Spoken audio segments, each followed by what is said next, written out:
yan. Parang yung desisyon ng susunod nating mga acts na mag-aral tumugtog ng musical instruments at a young age.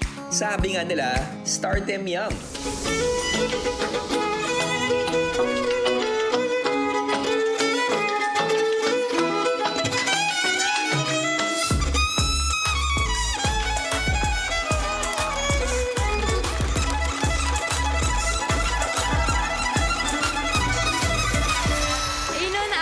Miss Eugene, yung pag may wedding, tapos siya yung magpa-perform.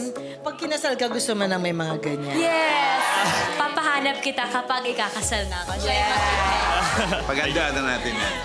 Ikaw, ninong ka? Ninong! Yes! I'm rooting for you, Shama. So it's a yes for me.